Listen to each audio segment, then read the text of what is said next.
Today, we're going to talk about oil, the thing that can make a country rich, powerful, and influential.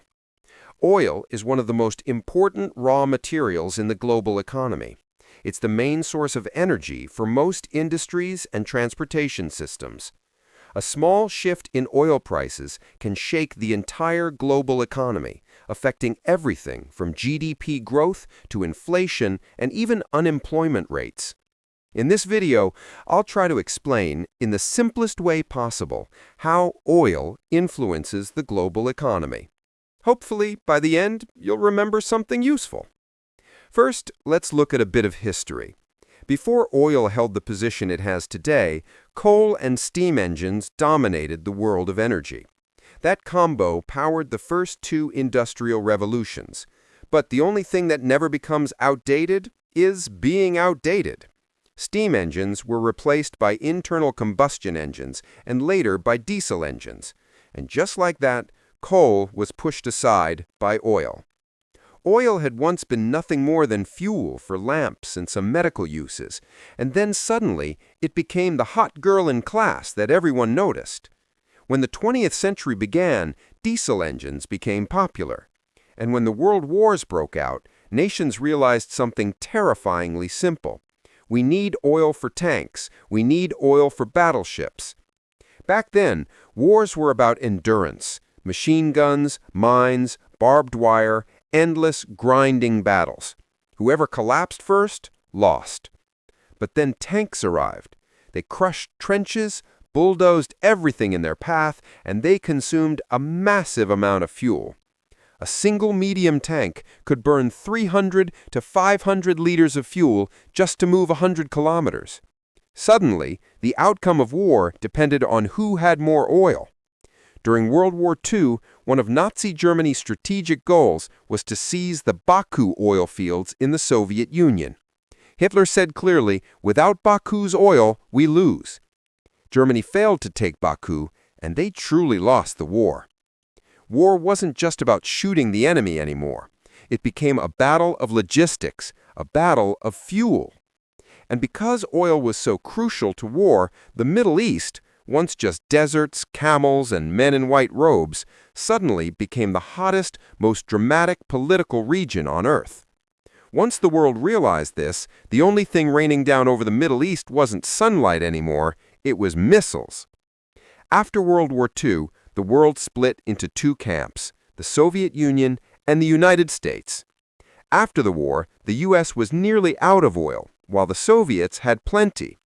To avoid losing influence, the U.S. came up with a strategy called oil denial. The idea was simple. If Middle Eastern oil fell into Soviet hands, America would bomb those oil fields to prevent anyone from using them. At that moment, Arab states finally realized, wait, oil is insanely valuable.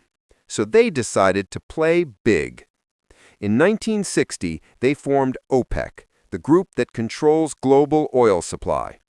OPEC became so powerful that in 1973, during the Arab-Israeli War, they banned oil exports to countries supporting Israel, including the U.S. Boom! Oil prices jumped from $3 to $12, a four-fold increase. The U.S. and the West panicked. Without oil, factories would stop, cars couldn't move, and the economy would freeze. The 1973 oil crisis destroyed the era of giant American muscle cars. They were big, fast, loud, and stupidly thirsty. Meanwhile, little fuel-efficient Toyotas rose to the top.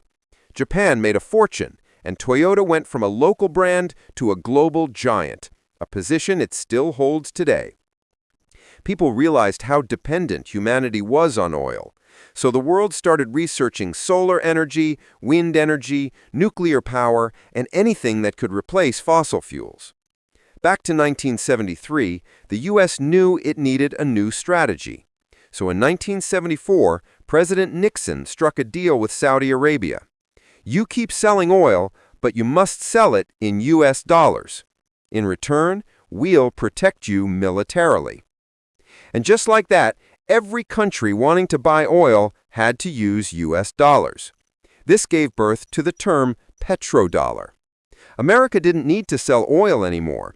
They just made the whole world use their currency. It was like turning the U.S. into a money printing machine. If countries wanted dollars, they had to either sell goods to the U.S. or borrow dollars. Meanwhile, the U.S. could simply print money and buy the world.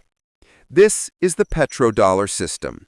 Oil to dollars to power.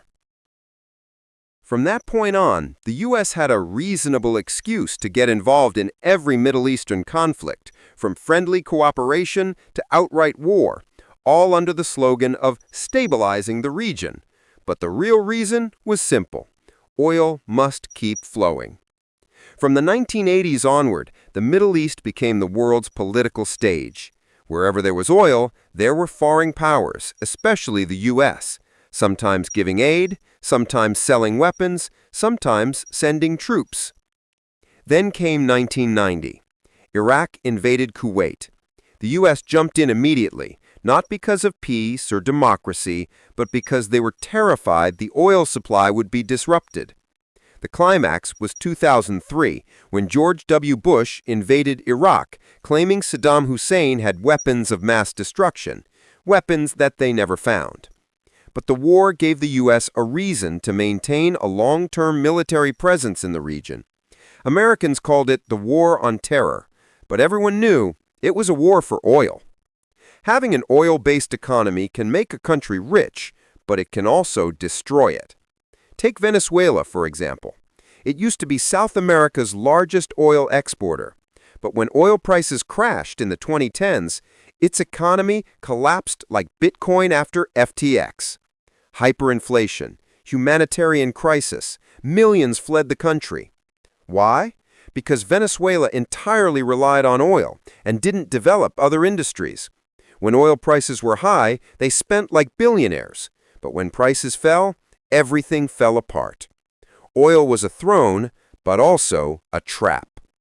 Looking back, oil ruled the 20th century. But in the 21st century, a new headache is emerging: clean energy. Big nations are reducing oil dependence for political and environmental reasons. Oil companies are shifting to renewables, because deep down, everyone knows one day the oil treasure will run dry. Now, let's talk about China, the world's most populated neighbor. China doesn't have much oil, but it's addicted to it. With rapid industrialization, millions of cars, and factories everywhere, China imports around 75% of the oil it consumes. No wonder China is deeply invested in the Middle East. But China doesn't play the same game as OPEC or the U.S. Instead, it goes around the world buying oil fields, acquiring energy companies, and investing in infrastructure, from Africa to South America, from Myanmar to Kazakhstan. These projects are strategic partnerships on the surface, but in reality, they are a new form of geopolitical foothold. China isn't stopping at oil. It's also hoarding resources for batteries and solar panels, preparing for a post-oil world where whoever controls green technology will be king. The transition from gasoline cars to electric cars, from fossil fuel to clean energy, sounds green, but it's really just another resource war in disguise. Rich countries can afford to go electric. Poor countries can't. Oil-rich nations like Russia, Iran, and Venezuela aren't eager to invest in wind turbines or battery tech, not while they can still pump oil for profit. Before we conclude that oil equals power, let's be fair. Oil alone doesn't guarantee greatness. Venezuela sits on oil but suffers shortages of basic goods. Nigeria has oil and debt. Having oil doesn't automatically make a country stable or wealthy. Oil is an opportunity, not a destiny.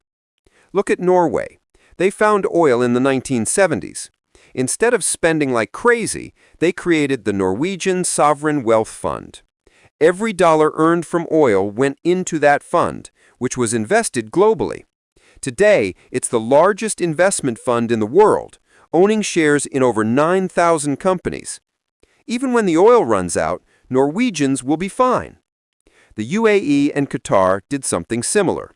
They used oil as a springboard, turning desert countries into tourism, tech, and sports hubs. Now they're famous not for oil, but for luxury airports, mega events, and gold-plated hotels. Oil ruled the 20th century, but in the 21st century, a new headache is emerging: clean energy. Big nations are reducing oil dependence for political and environmental reasons. Oil companies are shifting to renewables, because deep down, everyone knows one day the oil treasure will run dry.